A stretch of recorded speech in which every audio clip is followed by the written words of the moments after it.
thank you for having me here today. I'm currently an independent contractor, and I'm here in my role as Senior Policy Advisor for Ecotrust Canada. I also work with coastal First Nations to support the development of their community-based fisheries, a key aspect of the Fisheries Resource Reconciliation Agreement you heard Paul Correa speak to on Monday. I've spent 27 years supporting fish harvesters and fishing communities, and I believe fisheries as a renewable resource can be well managed for environmental, social, cultural, and economic objectives, and license policy is one of the key things that affects our ability to realize this. This is my third time testifying on this subject, the first time in early 2019. I want to thank this committee for keeping this topic on the table and continuing to support the people and communities of the coasts, plural. In preparing for today, I went through license reports again, and I had a moment when I questioned why we have to continue to show the government the evidence of foreign ownership and corporate concentration in BC fisheries. We know there's foreign ownership. We know there's corporate concentration. There has been much information shared on this. We've heard of companies that link back to foreign parent companies, global companies that continue, even to this day, to buy up smaller local operators to consolidate control of supply, cash exchanges from offshore buyers to avoid tax or worse, licenses and offloading facilities owned by offshore interests, including those linked to groups like the Big Circle Boys of money laundering fame, full vertical integration of supply chains and cartel-like control of markets with no transparency, blank checks at the license broker to outbid any local operator that tries to buy in. We've heard this information and more. We've seen evidence, and we've been told how dangerous it is for those in the industry to provide details for fear of punitive action. What is so problematic, though, is that we do not know the full scope of who owns licenses and quotas in BC or where owners are from, because anyone can buy a license or quota and anyone can sign an agreement for someone else to operate it and for any fee. And we do not track this information. We do not know the true picture of who is making money from BC fishing access. And the beneficial ownership survey will not provide us with answers on beneficial ownership because it did not ask the license holder if they owned the license. And in BC, the license holders often do not own them. We heard DFO explain the protections against foreign ownership in Atlantic Canada. In BC, we don't limit processor or foreign or corporate ownership of licenses, and we haven't even touched the mess of trying to track quota ownership. But what I really want to say today is that, in my opinion, focusing on the ownership being foreign and corporate isn't actually really the heart of the point. I certainly have no interest in fanning anti-Asian or any anti-sentiments. What I care about is if the fishery is working as it should be, benefiting those who are on the deck of the boat and the communities of the coast, rebuilding First Nations access and the revitalization of their fishing fleets, and supporting societal values for BC and Canada. If the current system resulted in these outcomes being achievable for fishermen, First Nations, and coastal communities, then I would not be here fighting for change. The fact is, however, that under the current regime, it is doing the opposite.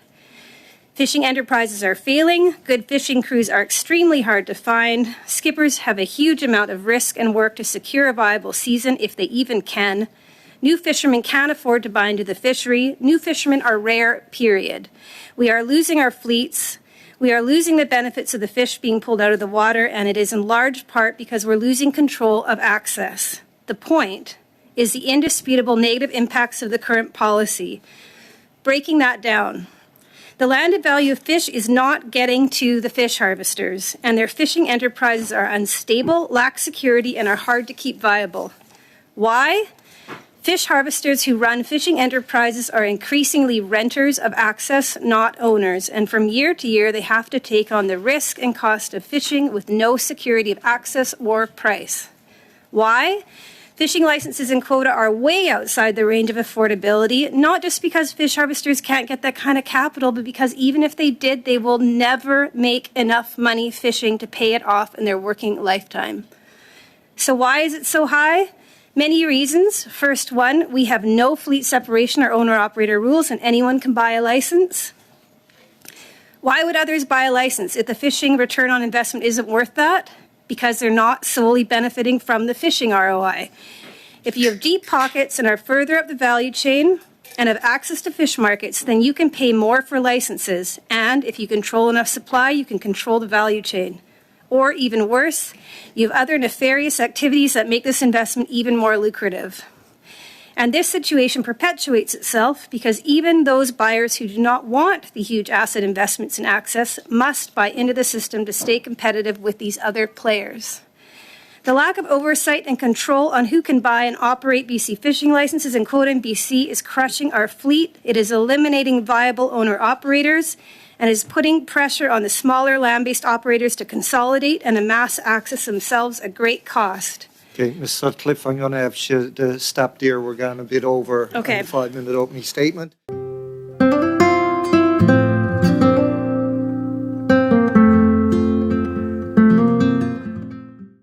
Ms. Sutcliffe, you mentioned that fishermen can't afford to buy the licenses and quota because the returns on investment basically are not enough to justify the cost. Can you elaborate a little bit more on that? Yeah, I've done actually quite a bit of analysis over the last year trying to look at what it would take for a fisherman to invest in a fishing license and how long it would take them to pay it off with the current prices. I can give you a real example. In sea cucumber, the currently licenses are going for $1.5 million. That's double since 2015. Most skippers lease and only get $2.25 a pound, but if you are an owner-operator, you get $9.25, so go with that number. With that number, after expenses, the average skipper would make about $40,000 of a boat share. That means it would take them, even if they had all the capital and didn't have any cost of borrowing, at least 36 years to pay off that license. So chances are they would never be able to pay it off, and I don't know anyone who's going to give a fisherman $1.5 million with no cost of financing. Thank you. You've both mentioned that you've tracked some of the recent sales to foreign ownership, and yet we've somewhat heard that there's no way of tracking who owns what. Ms. Sutcliffe, if you could start, and then Ms. Orr, if you can elaborate on that a little further. How are you able to determine that it's foreign ownership that's picking up these licenses when clear on how it's tracked? Really good question. It sounds like a contradiction. It is extremely hard. The foreign ownership examples that I know of and have to do with a whole bunch of digging and research in some cases. One of the examples that I mentioned about the connection that I've testified about before, it's because that person was traced through BC Online registry as the single director and shareholder to a company that's investing in BC, and they also were outed in the money laundering investigation in BC, so it was easy to track them and know who they were because it's in public record. In another case, it was just detailed online research based on an intel given by someone in the industry, and then in other cases, it's just known, like the companies admit it, they know that they're foreign owned. So you mentioned ties to the money laundering, the same individual with ties to the money laundering case. Is it your view that laundered money is being used for some of these licenses? It is. I've heard that from many, many people that is the case, yeah. Is there an indication that the government funding going into the buyback programs is affecting the license sale prices at all? And how is it affecting them if it is? Yes. Do you want to elaborate? Yeah, it's definitely affects it. It's known to have affected over years. Buybacks always amp up prices. I think that it's taken advantage of by certain individuals in the broker side as well. And I think in a lot of cases, fishermen do deserve the prices that they get in those buybacks, but there's definitely a dynamic that can result in overinflation of prices from government. Ms. Sutcliffe, above and beyond the money, I want you to tell the committee what you presented in Victoria about the other considerations that go far, far beyond the economics of this. The cultural, the community values, et cetera, et cetera. Talk about the full picture, if you could, please. Thanks, Ken. Yes. It's more than I could ever say in a few minutes, but there are a plethora of values that we see in coastal communities as a result of a thriving fishing community. Everything from the infrastructure that supports so many other aspects of coastal community health and well-being, including wharves and docks and people who are providing skills like mechanics. But there's also a lot to be said about the social and cultural values around the provision of food, the relationships, the understanding and the stewardship of the marine resource that's adjacent to you, your ability to interact with that. Certainly for the First Nations I work with, the ability to maintain boats and skills to access traditional foods is also a huge part of maintaining your fleet. I mean, I will actually provide some of that information in a brief to the committee as well, because it's much more than I could ever describe or give credit to in a few minutes here. And if I could just use 1 minute, I don't know if anyone has minutes to spare, but I just want to say that Kyle, our colleague here, is a commercial fisherman.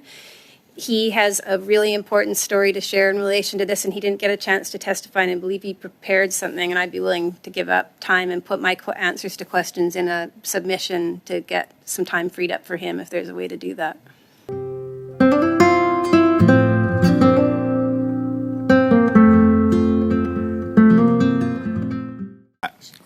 First and foremost, I just want to acknowledge the Anishinaabe Algonquin people whose unceded territory that we're meeting on today.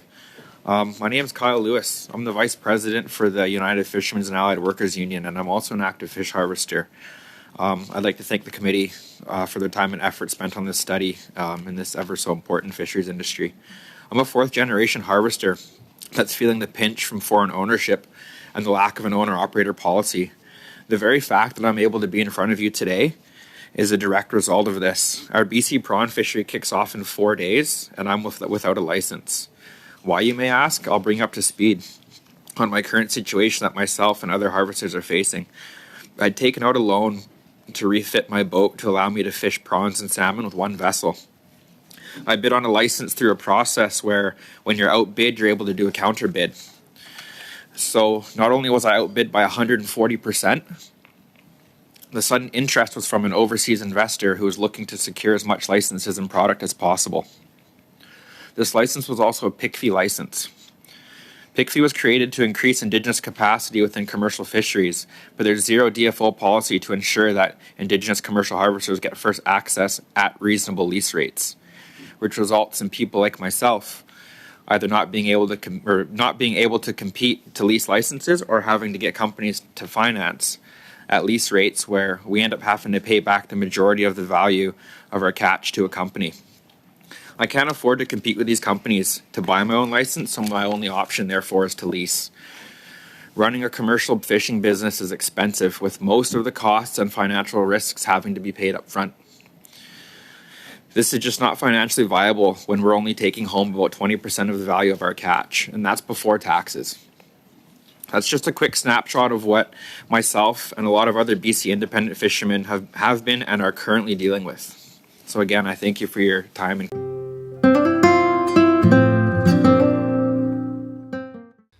What would you say will be the impact on fisheries in Canada, generally speaking, if we're not able to control this foreign investment? What will the long-term impact be? Yes, well, again, I think I want to separate the idea of foreign investment from foreign ownership and control of the supply of the fishing access, because I think those are fundamentally two different things and they have two different impacts. I think that there are examples and cases where we've had companies in BC that have foreign investment or have foreign owners who've been very good participants in the fishery, good partners in the fishery, good citizens, I'd even say, in the communities that they have operations in. And there's also very difficult examples. And so it really depends on the model. What's happening now is that these forms of investment from very large corporate interests are coming in and taking control of the supply and the whole vertical integration of the supply chain. And as a result, the money that gets left in communities and our ability to build on that and to even do sort of new and innovative things with our supply becomes very restricted and limited. And I think that is damaging, not just for BC, but anywhere that continues to exist.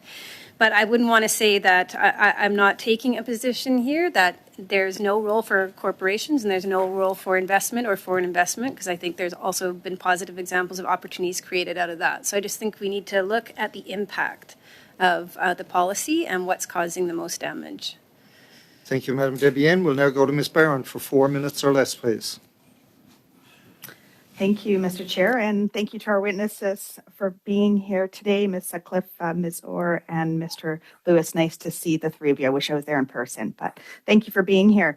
Ms. Sutcliffe, my first question is for you, and I'm wondering if you can expand on, we've all heard DFO's statements around that British Columbia has been necessarily different than that on the East Coast due to the policy being built on conservation objectives. And I'm wondering if you can expand on that and what is your response to those claims? Yes, thank you for that question. I have to say there's very few things that frustrate me more than that line that we keep hearing, with the exception maybe being the line of the scrambled omelet. I think we have to remember that the issue that we are having around the control of access to our fisheries is not does not negate our ability to meet our conservation objectives. We're not even talking about the flexibility that may be needed in some fisheries for fishermen to trade amongst each other for things like bycatch needs. We're talking about who is owning and controlling the licenses and quota. You can still put limits and controls around who gets to be eligible for owning licenses and quota and still meet all of those conservation objectives and still meet all of that flexibility around trading for bycatch and all of the other aspects that people always talk about, such as very good monitoring systems. None of those things have to be affected by saying that we don't want corporate concentration of our licenses and quota. It's a false dichotomy, and I really wish that we'd stop hearing that line from the department. Do you think it's normal that in 2023 that Canadian resources, like fisheries, are so easily accessible to foreign interests and corporations?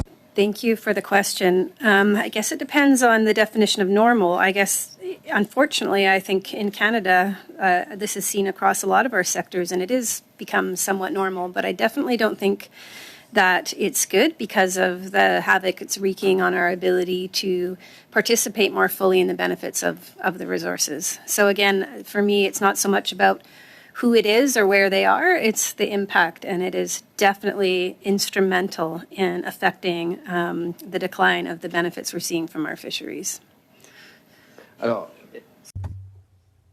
Then what would be your solution in order to have a win-win situation, whether it be for the fishers, the workers, the plants? What do you see as a solution? What would you propose to in the way of changing the way things work? I think I would repeat very much what Emily said. It would definitely limit future foreign ownership and investment in licenses and quota, fleet separation policy and owner-operator policy definitely. And as Emily said, a multi-year transition to get there. No one is talking about people suddenly losing their assets with no compensation, or about this being something that happens overnight. We're talking about, recognizing this will take time, needing to put supports in place for harvesters to be able to finance. And I will add that I do think from some of my recent analysis that licenses would go down in value. I know they're extremely expensive in Atlantic Canada, but that is more proportional to an extremely valuable fishery. I think licenses that are overinflated well beyond the production value will go down because they're overinflated for other reasons. Other fisheries will not go down because they actually are worth that much money because they're that valuable a fishery.